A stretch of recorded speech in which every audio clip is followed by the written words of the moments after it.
হেমন্তকাল মানেই শীতের আগমনী। হেমন্ত মানেই ঝরা পাতা, রুক্ষ মাটি, শুষ্ক আবহাওয়া। জীবনের বাস্তবতাও কারো কারো জীবনে নিয়ে আসে হেমন্তের শুষ্কতা। ঝরা পাতার মতোই জীবনের সব সুন্দর হারিয়ে জীবন হয়ে ওঠে রুক্ষ।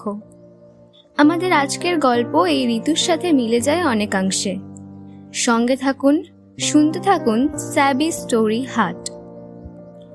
বাংলা সাহিত্যের প্রতি নবীন প্রজন্মকে উৎসাহিত করতেই আমাদের এই প্রচেষ্টা।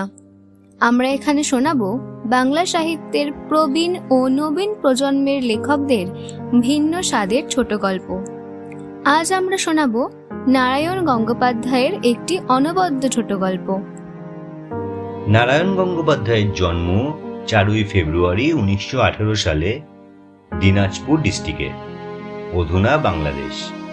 মৃত্যু 6ই নভেম্বর 1970 সাল, কলকাতা। নারায়ণ গঙ্গোপাধ্যায়কে আমরা মূলত টেনিদাস স্রষ্টা হিসেবেই জানি, কিন্তু তিনি লিখে গেছেন ভিন্ন স্বাদের অসংখ্য ছোট বড় গল্প, নাটক, উপন্যাস। আজ আমরা পরিবেশন করছি তেমনি ভিন্ন স্বাদের একটি ছোট গল্প। স্যাবি স্টোরি হাট এর নিবেদন নারায়ণ গঙ্গোপাধ্যায়ের লেখা অনবদ্য ছোট গল্প দুর্ঘটনা। ইন্দিরার চরিত্রে সপ্তমিতা সেনগুপ্ত, ভূমিকা ও ইলার চরিত্রে পৃথা মুখার্জি, গল্প পাঠ ও অন্যান্য চরিত্রে আমি সব্যসাচী মুখার্জি।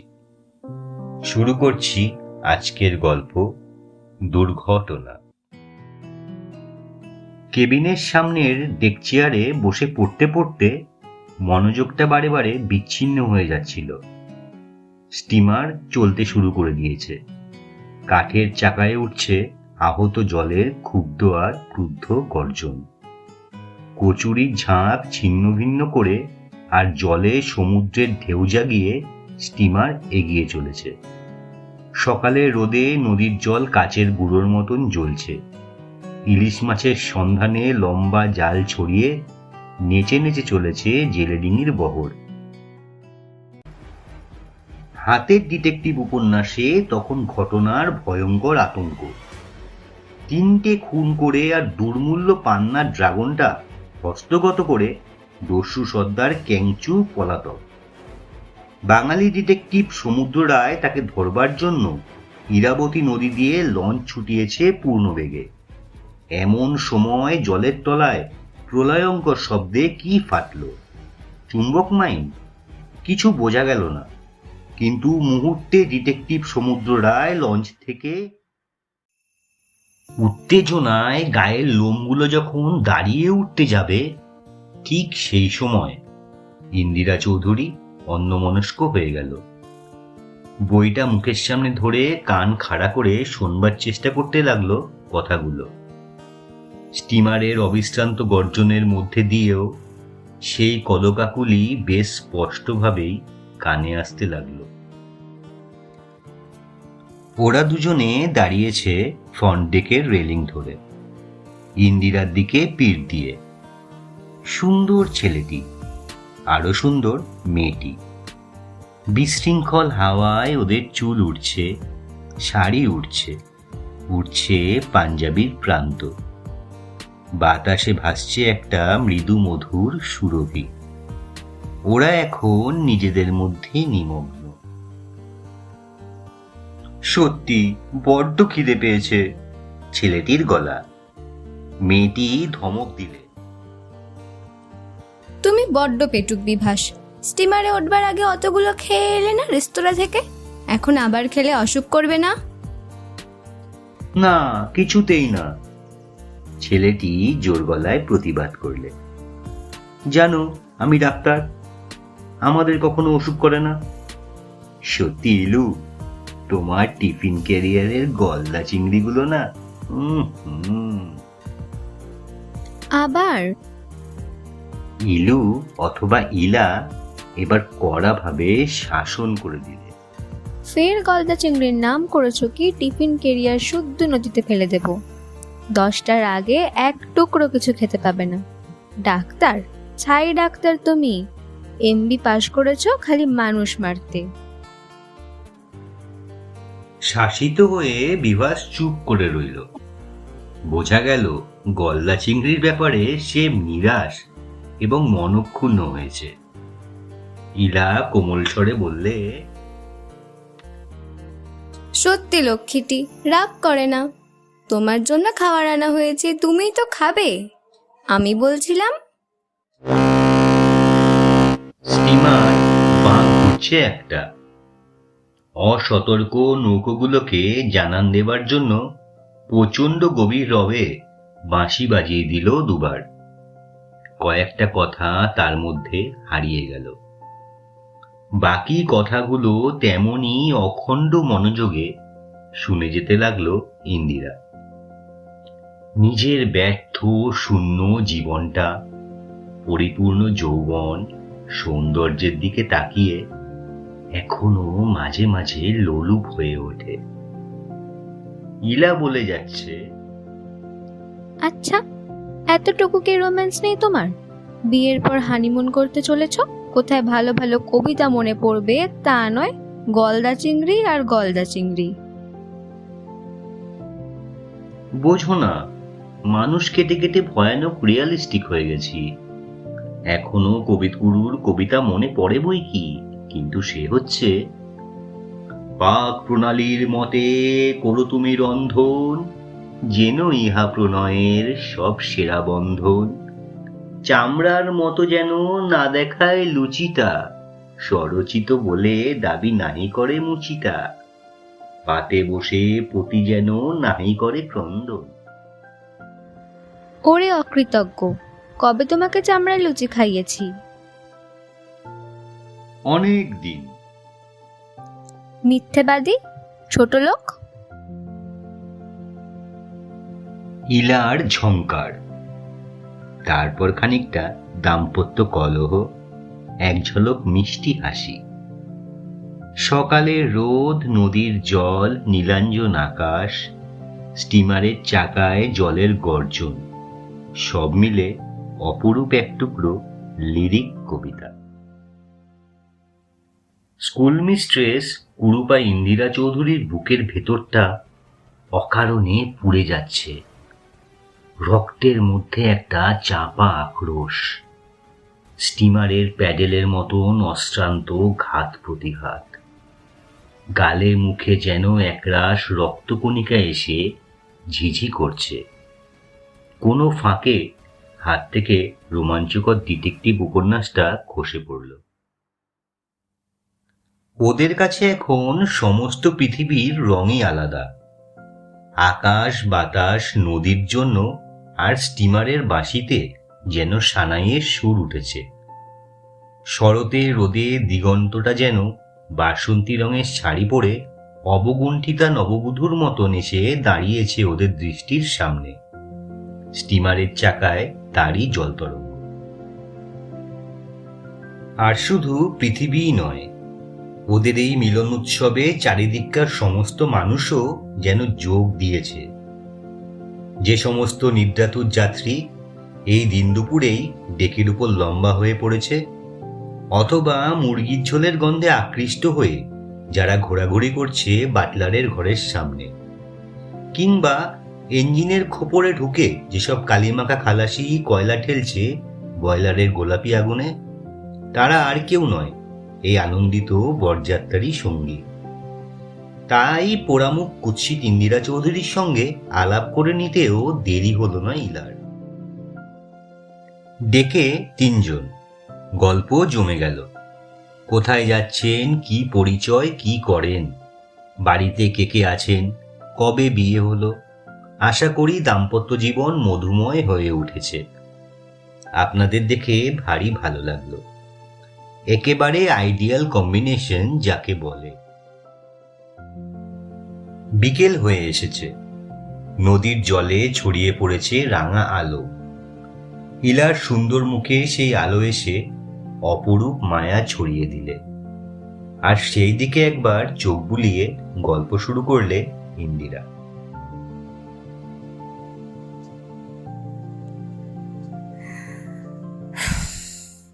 জানতে চেয়েছেন আমার মুখটা এমনভাবে পড়ল কি করে? ওটা নিতান্ত অ্যাক্সিডেন্ট। কিন্তু ও কথা থাক, একটা মেয়ের গল্প বলি শুনুন। মনে করে নেবেন এটা সত্যি সত্যিই গল্প, এর মধ্যে বাস্তব কিচ্ছু নেই। বিভাস আর ইলা একবার দৃষ্টি বিনিময় করে নিলে। অর্থাৎ নিজের জীবনের কথাই বলতে যাচ্ছে ইন্দিরা।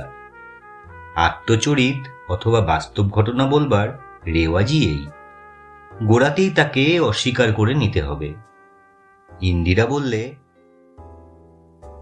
হ্যাঁ, নিতান্তই গল্প। স্টিমারের শুরু, স্টিমারেই এর শেষ। সুতরাং এর কিছুই বিশ্বাস করবেন না। মনে করবেন শুধু সময় কাটানো ছাড়া এর আর কোনো উদ্দেশ্য নেই। ইলার চোখ জলজল করছে আগ্রহে। বিভাস তাকিয়ে আছে সকৌতুক দৃষ্টিতে। দুজনেই সমস্বরে জবাব দিলে, আচ্ছা বলুন আপনার গল্প। স্টিমার চলছে পূর্ণ বেগে। আকাশে ম্লান হয়ে আসছে আলো। দুপাশের গ্রামগুলো যেন স্বপ্নের এক টুকরো ছবির মতন দেখাচ্ছে। উড়ে চলেছে গাংশালিকের ঝাঁক। মাছরাঙারা পান্নায় গড়া হালকা দেহ নিয়ে ঝুপঝুপ করে ছো মারছে জলে। জেলেদের জালে রূপোর মতন ঝলকাচ্ছে ইলিশ মাছ।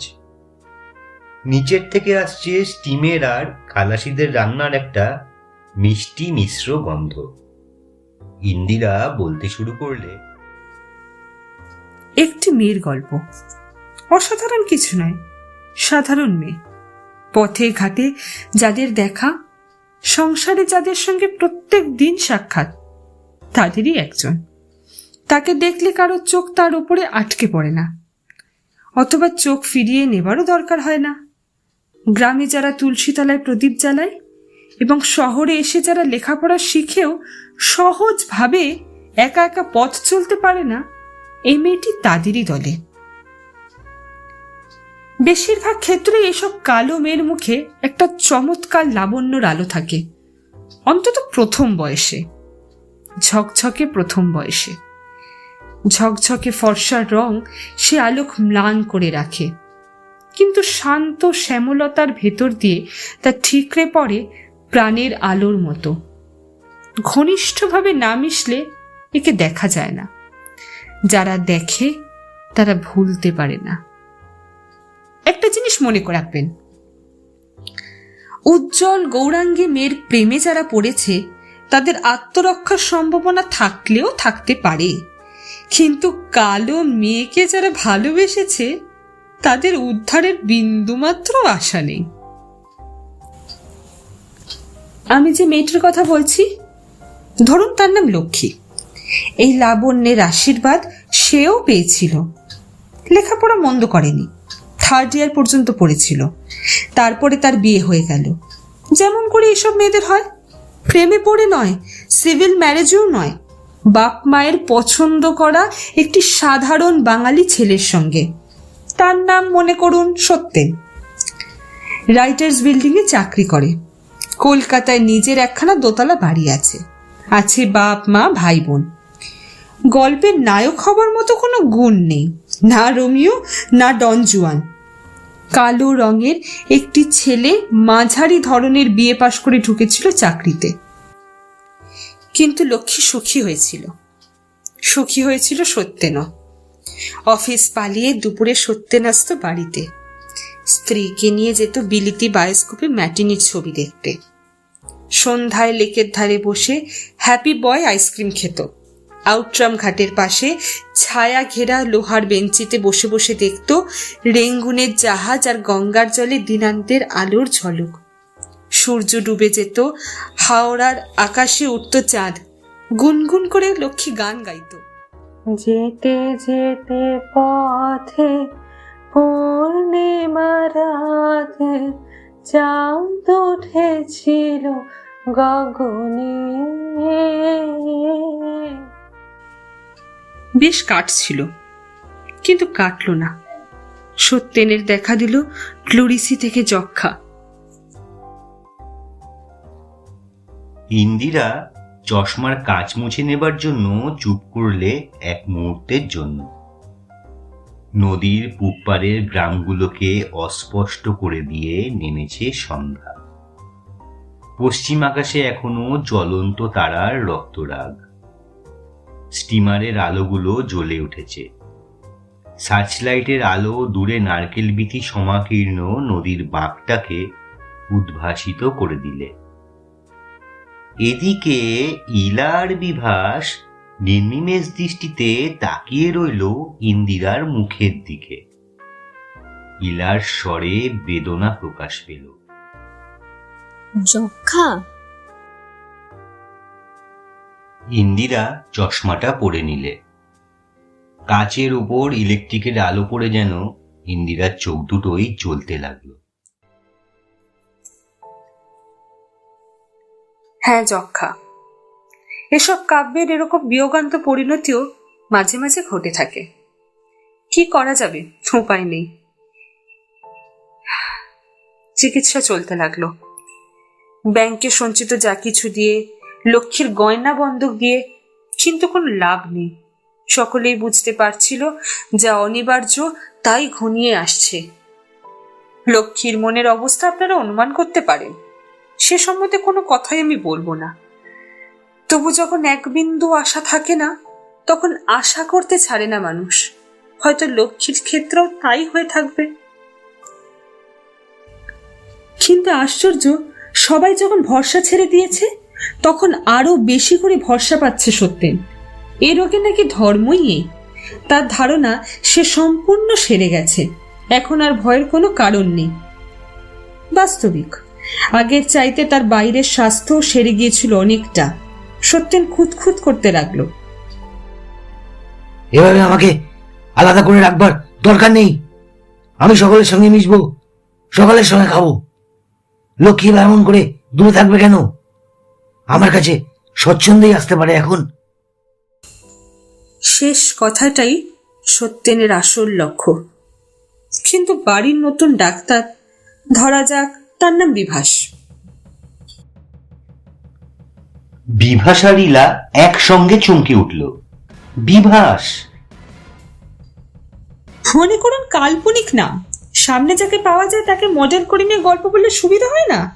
তাছাড়া বিভাস নামে আরেকজন ডাক্তার থাকলেই বা ক্ষতি কি? ইলার মুখে প্রতিবাদ ঘনিয়ে এলো, কিন্তু বিভাস কৌতুক বোধ করছিল। বললে, না না, ক্ষতি নেই, আপনি বলে যান। কি বলছিলাম? কৌতুকময় স্মিত হাস্যে ইন্দিরা একবার দৃষ্টি বুলিয়ে নিলে ইলার দিকে। লক্ষ্মীকে কাছে পাওয়ার জন্য সত্যেন যেন দিনের পর দিন উন্মাদ হয়ে উঠতে লাগলো। এটাও নাকি এ রোগের আরো একটি বিশিষ্ট লক্ষণ। ভেতরে যত ক্ষয় আসে, অতৃপ্ত ক্ষুধাগুলো তত বেশি তীব্র হয়। কিন্তু তরুণ ডাক্তার বিভাসের।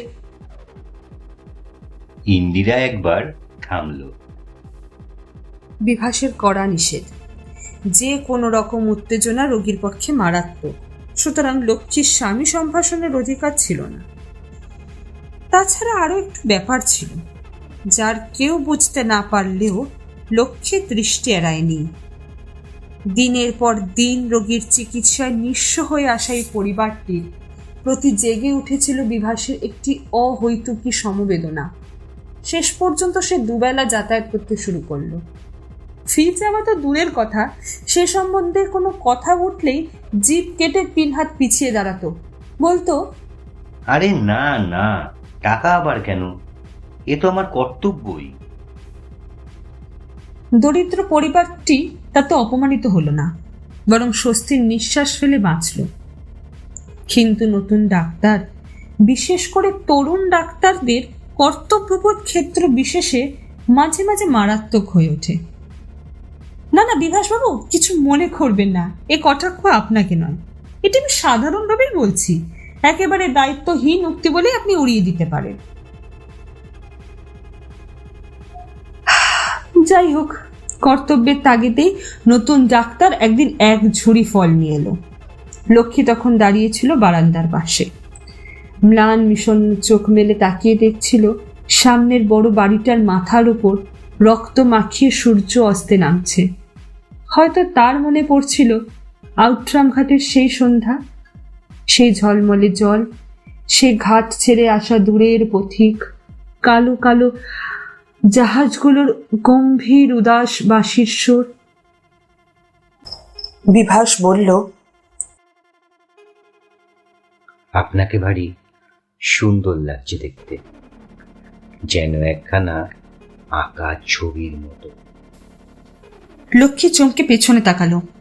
বিকেলের আলোয় বিভাসের চোখে যে আগুন মেয়েদের অত্যন্ত বেশি চেনা, যেমন পাখি মাত্রই বন্দুকের নল দেখলে চিনতে পারে। বিভাসের মুখ কালো হয়ে উঠছিল।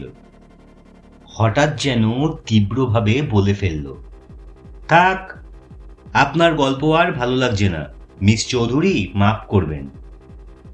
কিন্তু ইলেকট্রিকের আলোয় ইলার মুখের চেহারাটাই যেন বদলে গেছে আশ্চর্যভাবে। তেমনি তীব্রভাবেই ইলা বললে, না না, বেশ লাগছে, বলে যান আপনি। বিভাস কিংবা ইলা কারো কথাই যেন শুনতে পায়নি। এইভাবে ইন্দিরা বলে চলল। বিদ্যুৎ গতিতে চলে যাচ্ছিল লক্ষ্মী, কিন্তু বিভাস তার পথ আটকালো। বললে, বৌদি, আপনার স্বামীর জন্য এই ফল মাকে দেবেন। তীক্ষ্ণ গলায় লক্ষ্মী জবাব দিয়ে চলে গেল। শাশুড়িকে বিভাস কি বলেছিল কেউ জানে না, কিন্তু আড়ালে তিনি লক্ষ্মীকে খানিকটা গালিগালাজ করলেন। বললেন, বৌমা, সতু যেমন ও ও তো তেমনি ঘরের ছেলে। এই দুঃসময় কত কি করছে, তুমি ওকে অপমান করলে কেন? লক্ষ্মী জবাব দিল না। জবাব দেবার কিছু ছিলও না। বিভাসের উপকারের জালে এই দুস্থ পরিবারটি কেমন করে দিনের পর দিন জড়িয়ে যাচ্ছে, কেমন অসহায়ভাবে আত্মসমর্পণ করছে, এ তো সে নিজের চোখেই দেখতে পাচ্ছিল। বিভাসের বিরুদ্ধে একটা মন্তব্য করলে শ্বশুর শাশুড়ি যে একসঙ্গে তার উপর খড়গহস্ত হয়ে উঠবেন, এ কথা বুঝতে তার বাকি ছিল না। ওদিকে সত্যেন দিনের পর দিন কেমন হয়ে উঠছে। তার মনের মধ্যে আগুনের মতো জ্বলে যাচ্ছে লক্ষ্মীকে কাছে পাওয়ার কামনা। খাবারের বাটি ছুঁড়ে ফেলে দেয়, আছড়ে ভেঙে ফেলে ওষুধের গ্লাস। জাগরণ ক্লান্ত রাত্রিতে জানলায় বসে বসে লক্ষ্মী শুনতে পায় খাঁচায় আটকানো একটা বুনো জানোয়ারের মতো সত্যেন ঘরের মধ্যে পায়চারি করে বেড়াচ্ছে। সেদিন জ্যোৎস্নায় বান ডেকে গিয়েছিল। নিশীথ রাত্রে কলকাতায় মাঝে মাঝে অদ্ভুত চাঁদ ওঠে। দিনের সমস্ত শব্দ আর সমস্ত কুষ্টিতা যায় তলিয়ে। শান্ত স্তব্ধ কোমল ঘুমের ওপরে জ্যোৎস্না যেন ফুলের পাপড়ির মতো ঝরে পড়তে থাকে। কিন্তু ঘরের মানুষ তখন ঘুমে কাতর। জ্যোৎস্নার সেই ফুল তারা কুড়িয়ে নিতে পারে না। আর লক্ষ্মীর মতো যারা সেই রাত্রিতে প্রহর জাগে, তাদের চোখে সে জ্যোৎস্না যেন দেখা যায় কঙ্কালের খানিকটা হাসির মতো, আজন্ম বৈধব্যের নির্মম নিষ্ঠুর শুভ্রতার মতো। রেলিং ধরে চোখে দাঁড়িয়েছিল লক্ষ্মী। গালের দুপাশ দিয়ে জল গড়িয়ে পড়ছিল। এমন সময় তার ঘাড়ে আগুন ছুঁয়ে গেল তীব্র একটা নিঃশ্বাসের হলকা। চকিত হয়ে পিছনে ফিরতেই কে তাকে সমস্ত শক্তি দিয়ে বুকে চেপে ধরলে। বুনো জানোয়ারের মতো চোখ জ্বলছে ধকধক করে। সত্যেন? লক্ষ্মী বললে, এ কি তুমি? সত্যেন জবাব দিল না। তেমনি লোহার মতো কঠিন দুহাতে তাকে আঁকড়ে ধরে টেনে নিয়ে চলল। তার মধ্যে বহুদিনের উপবাসী পশুটা জেগে উঠেছে। লক্ষ্মী প্রাণপণে ছাড়াবার চেষ্টা করতে লাগলো। কি করছো, কি করছো তুমি পাগলের মতো? সর্বনাশ হয়ে যাবে যে। পায়ে পড়ি তোমার, আর ছেড়ে দাও, তোমার শরীর সেরে উঠুক।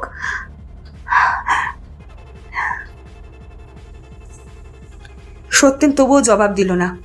তার গায়ে যেন 5টা হাতির বল এসেছে। লক্ষ্মীর কান্না মিনতি কিছুই তার কানে গেল না। সে পাগল হয়ে গেছে। স্ত্রীকে দুহাতে তুলে সত্যেন ঘরে নিয়ে এলো। ফলাফল রাতারাতি টের পাওয়া গেল। শেষবারের মতো এক ঝলক রক্ত তুললে সত্যেন। লক্ষ্মীর কাছ থেকে এ জন্মের শেষ পাওনা আদায় করে সে চলে গেল। বিধবা হলো লক্ষ্মী। ইন্দিরা থামল। নদীর বুকে গাঢ় অমাবস্যার রাত্রি। হু হু করে হাওয়া আসছে। সার্চলাইটের আলো তেমনি চমক ফেলেছে নিশীথের তরঙ্গিত খরধারায়, দুতীরের মর্মরিত সুপারি আর নারকেলের বিথিতে। বিভাসের মুখ বিরক্তিতে কুঞ্চিত, ইলার মুখে সমবেদনার ম্লান রেখা। একটা দীর্ঘশ্বাস ফেলে ইলা বললে, গল্প শেষ হলো আপনার? না, হলো আর কই। এসব সাধারণ গল্প, প্রতিদিনের সংসারের গল্প। এর আড়ম্বরও নেই, শেষও নেই। যেমন করে প্রতিদিনের জীবন চলে, এই গল্প তেমনি খাওয়া বসা চলাফেরায় এগিয়ে চলতে থাকে। তবু আর একটুখানি হলেই আমি গল্পটা শেষ করব, আপনাদের আর ধৈর্যচ্যুতি ঘটাবো না। ইন্দিরা বলতে লাগলো, লক্ষ্মী বিধবা হলো। বাঙালির ঘরের শাশুড়িরা ছেলের শোকে যেভাবে চিৎকার করে কাঁদেন, সত্যেনের মাও তেমনি করে কাঁদতে লাগলেন। তেমনি করে গালমন্দ দিতে লাগলেন অলক্ষণা ছেলের বউকে। বিয়ের 1 বছরের মধ্যেই যে রাক্ষসী জলজ্যান্ত স্বামীকে এইভাবে চিবিয়ে খেয়ে ফেলতে পারে, তার সাজানো সংসার এমন ভাবে আগুন ধরিয়ে সব পুড়িয়ে শেষ করে দিতে পারে, তাকে তিনি যে এক বিন্দু ক্ষমা করতে পারেন না, এর মতো অসঙ্গত বা অস্বাভাবিক কিছুই নেই। গালাগালি সহ্য করেও লক্ষ্মী পড়ে রইল স্বামীর ভিটে আঁকড়ে ধরি। দুর্ভাগ্যর বোঝা মাথায় বয়ে বাপের বাড়িতে ফিরে যাওয়ার প্রবৃত্তি সে বোধ করল না। দিন কয়েক কেন, মাস কয়েক কাটালো একটা বিরাট শোকচ্ছ্বাসের খণ্ড প্রলয়ের মধ্যে। কোনো ক্ষতি কারো অপূর্ণ থাকে না, হেও রইল না। এদিকে সংসারের অবস্থা ক্রমের অচল হয়ে আসবার উপক্রম করছে। ব্যাংকে পুঁজি যা ছিল সত্যেনের চিকিৎসাতেই তা শেষ হয়েছে। ঋণের বোঝাও ভারী হয়ে উঠছে, নেহাত মন্দ নয়। শ্বশুর যা পেনশন পান তার নামে মাত্র, ডাইনে আনতে বাই কুলায় না। দেনার কিস্তি শোধ না করলে শেষ সম্বল বাড়িখানাও চলে যায়। আর বাড়ি বাঁচাতে গেলে মাসের 10 দিন উপোস দিতে হয় গোষ্ঠী শুদ্ধ সকলকে। লক্ষ্মীর আইএ পাশ করা বিদ্যেটা কাজে লাগলো এতদিনে। পাড়ার একটা স্কুলে ছোট মতন একটুখানি চাকরি সে জোগাড় করে নিলে। খাদায় আটকে বসা পারিবারিক চাকাটা নড়ে উঠল, চলতে শুরু করলো একটু একটু করে।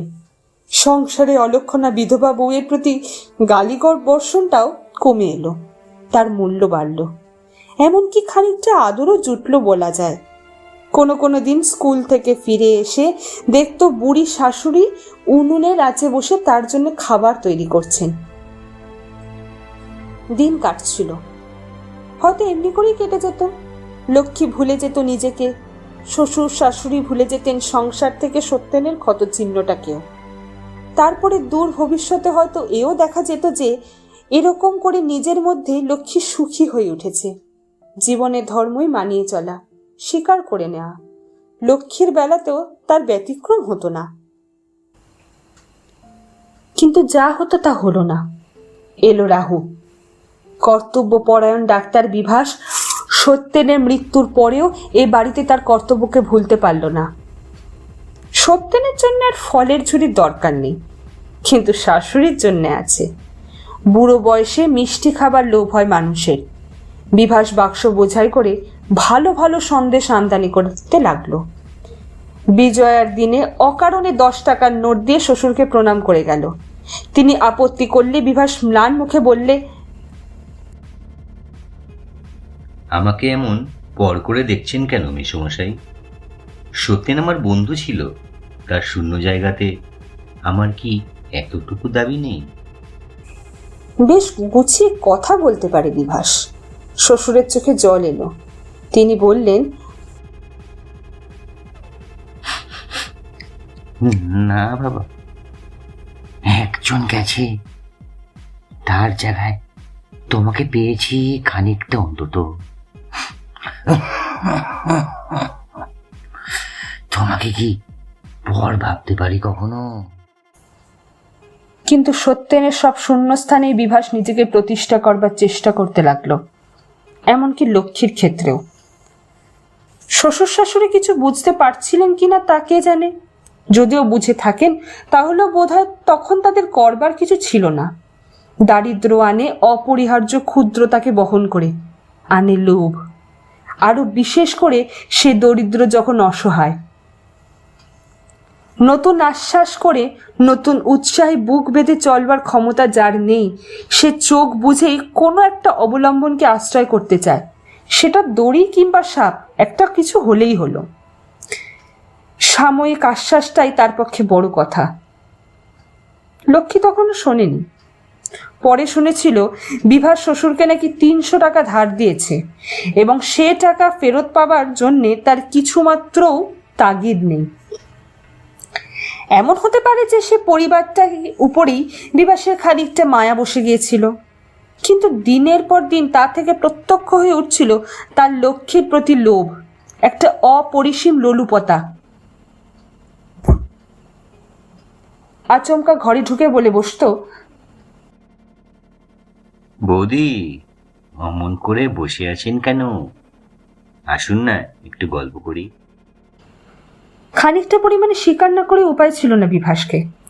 সে এখন এ বাড়িতে ছোট ছেলের মর্যাদা লাভ করেছে, লক্ষ্মীর পরম স্নেহভাজন দেবর, এবং দেবর হিসেবে খানিকটা বাড়াবাড়ির প্রশ্রয় সে নিশ্চয়ই পেতে পারে। এ সম্পর্কে কোনো অনুরাগ জানতে গেলে খানিকটা গালমন্দই লাভ হবে। সেদিন রবিবারের ছুটি। শ্বশুর শাশুড়ি গেছেন গঙ্গা স্নান করতে। ছোট ছেলে মেয়েরা বাইরের ফুটপাতে দাঁড়িয়ে পাশের বাড়িতে ভাল্লুক নাচ দেখছিল, আর স্নান শেষ করে এসে দোতলায় আয়নার সামনে চুল বাঁধছিল লক্ষ্মী। এমন সময় আয়নায় ছায়া পড়ল। চোরের মতো নিঃশব্দ পায়ে বিভাস ঘরে চলে এসেছে। বললে, বৌদি।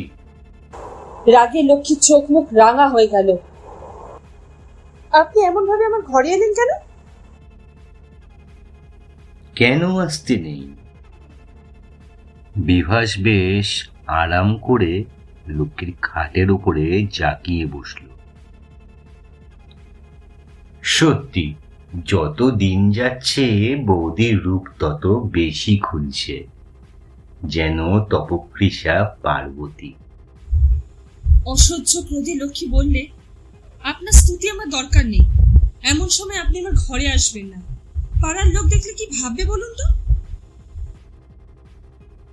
কি ভাববে? বিভাসের মুখে শয়তানের হাসি দুলে উঠল।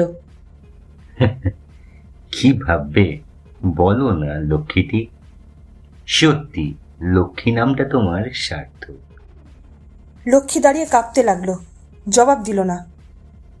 সত্যেনের জায়গা এ বাড়িতে আমি পেয়েছি, তার লক্ষ্মীকেই বা পাবো না কেন?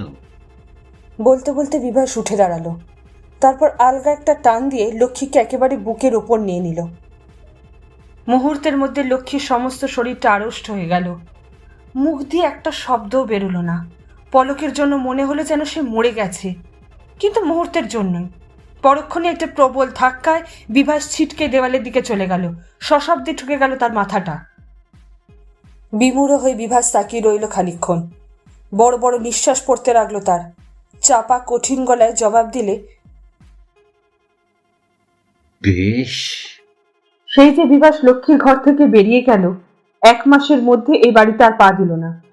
আর লজ্জায় অপমানে বিছানায় লুটিয়ে লুটিয়ে কাঁদতে লাগলো লক্ষ্মী। একথা কাউকে বলবার নয়, কেউ বিশ্বাস করবে না, বরং বৈধব্যের অপরাধে কলঙ্কের সমস্ত বোঝাটা তারই ঘাড়ের উপর চেপে বসবে। কিন্তু বিভাসেরও দিন আসছিল, এলো যথা সময়। পাড়ায় ভয়ঙ্কর হাম হচ্ছে, বাড়িতে ছেলে পিলের হয়েছে, লক্ষ্মীরও হলো। যেমন তীব্র জ্বর তেমনি তীব্র যন্ত্রণা। 3টে দিন সে চোখ মেলেও তাকাতে পারল না, দেখতে পেল না তার চারিদিকে কি ঘটছে বা না ঘটছে। সেই সময় নিরুপায় শ্বশুর বিভাসকে ডেকে নিয়ে এলেন। নতুন ডাক্তার কর্তব্য পরায়ণ, সে ভালো ওষুধই এনে দিল। প্রেসক্রিপশন করে নয়, নিজের হাতেই ওষুধ নিয়ে এলো। বলল এইটা মুখে মাখিয়ে দেবেন, হামগুলো তাড়াতাড়ি উঠে যাবে, কোনো স্পটও থাকবে না। মুখের ওষুধের তুলি পড়তেই আচ্ছন্ন অচেতন লক্ষ্মী অসহ্য যন্ত্রণায় উঠে বসল। সমস্ত মুখে কে যেন খানিকটা তরল আগুন বুলিয়ে দিয়েছে। আঙুল লাগাতেই সঙ্গে সঙ্গে পোড়া চামড়া উঠে আসতে লাগলো। বেরিয়ে পড়ল লাল টকটকে দগদগে ঘা। চিরদিনের মতো বীভৎস ভয়ঙ্কর হয়ে গেল লক্ষ্মী। স্টিমারের বাঁশি হঠাৎ উচ্চকিত হয়ে উঠল। সামনে একটা বন্দরের উপরে সার্চ লাইটের দীপ্তি পড়েছে। ইন্দিরা উঠে দাঁড়ালো, বললে, এই স্টেশনে আমি নামবো। ধন্যবাদ, অনেক আনন্দ পাওয়া গেল আপনাদের সঙ্গে আলাপ করে। ইলা ব্যাকুল হয়ে বললে, দাঁড়ান দাঁড়ান, ঘাটে লাগতে তো আরো কয়েক মিনিট দেরি আছে।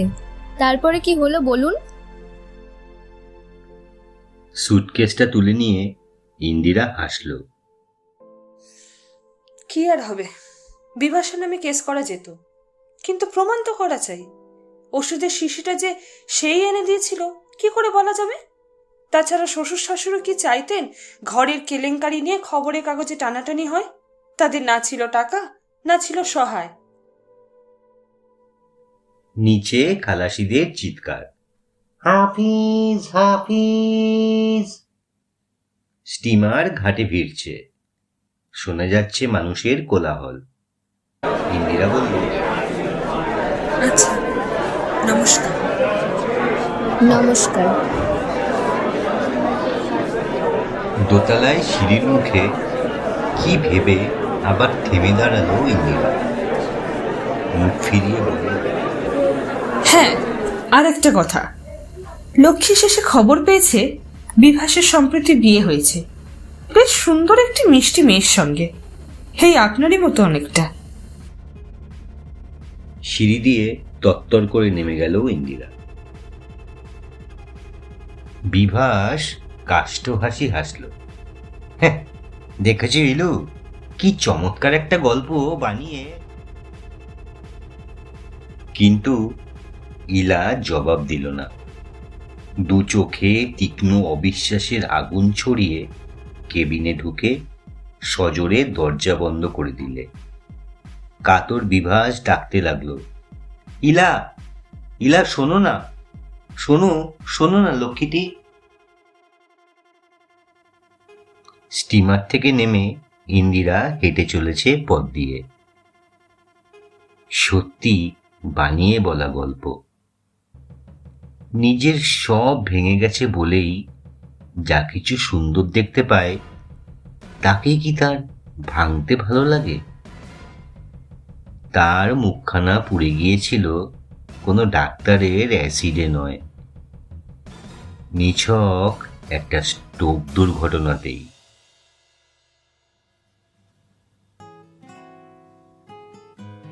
শেষ হলো আজকের গল্প দুর্ঘটনা। রচনা নারায়ণ গঙ্গোপাধ্যায়। কৃতজ্ঞতা স্বীকার করি সপ্তমিতা ও পৃথার কাছে তাদের অনবদ্য পরিবেশনার জন্য।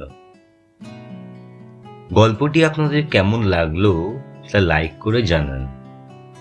শ্রোতা বন্ধুদের একটি ছোট মতামত আমাদের আরো উন্নতি করতে সাহায্য করবে। আমাদের তরফ থেকে ধন্যবাদ।